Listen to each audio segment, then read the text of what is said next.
removes his socks, whips out his... How many of you still remember your first kiss?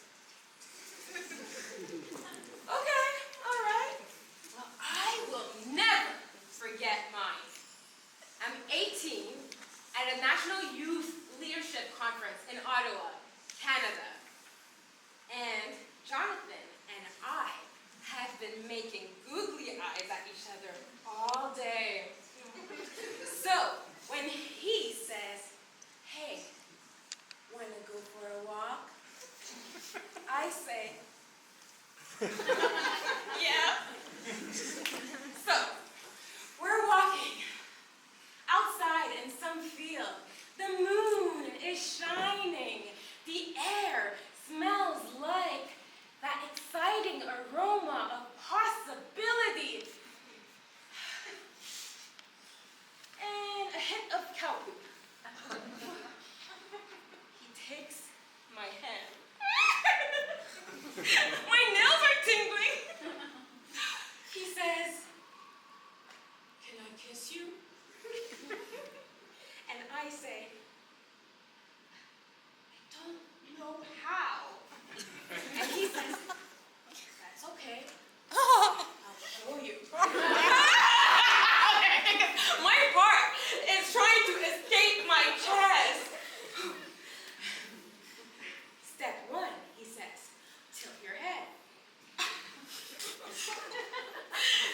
Step 2, close your eyes.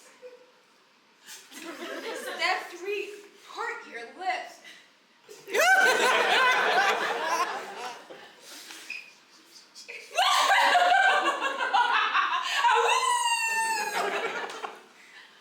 Is this it? Is this love?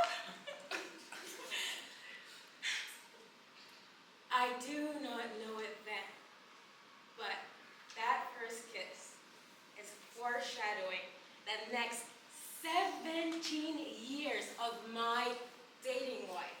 Because the next day, I go up to Jonathan and I say, "Hi," and he says, "Hey," and walks away. No more kisses, no more googly eyes. I am left with just myself and my broken heart. I could hear my grandma's voice in my ear saying, "Child, you don't need no man." I don't know, Grandma. It'll sure be nice to have one. Fellow Toastmasters, honorable guests, how much control do we hold over our own predicament? Because between the ages of 17 to 35, I am basically always single. I am doing my share of dating. There's a guy who is so sarcastic. I don't know if his yes means a no or if his no means a yes. There's the guy who on New Year's Eve passionately kisses the girl beside me. There's the guy who he tells me that my job will be to have his second child and raise his children. Oh, and there's the guy who goes off to Brazil on a holiday and comes back engaged. There, the monster of all guys, is the guy who, on our second date, removes his socks, whips out his nail clipper, and starts clipping his long toenails, letting the clippings fly every which way. One of them hits me in the eye.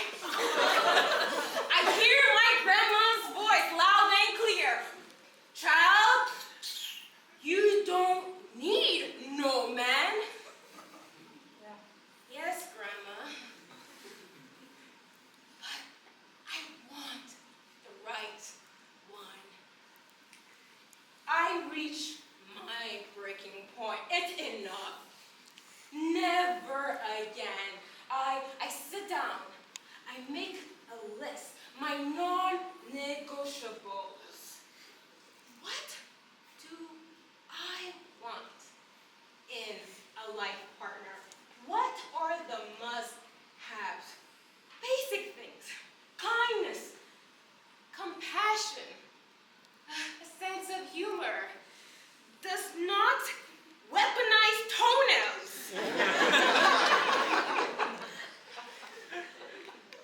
And I use this list religiously. I am unapologetic, unwavering. If you don't match my list, you're gone.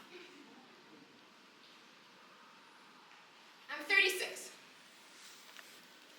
I match with a guy on a dating app. Wannabe comedian, his profile says. Okay, all right. I leave a voice memo. Tell him a joke. I laugh. And I say, your turn. He sends back a joke. It's a good one. Sense of humor? Check. We get to know each other. Kindness? Check. Compassion? Check. Trimmed toenails? Check, check, check. Some say, when you know, you know. I say, when you know what you want, you know. Thanks to that list, I knew that even if things were moving fast, it just felt right. So a year into dating, when he proposes, I am crying of joy, my heart is howling, and I know this is it. This is love. A couple days before we are to go on our first date, my grandma passes away. But I know if she met him, she would say, Charles,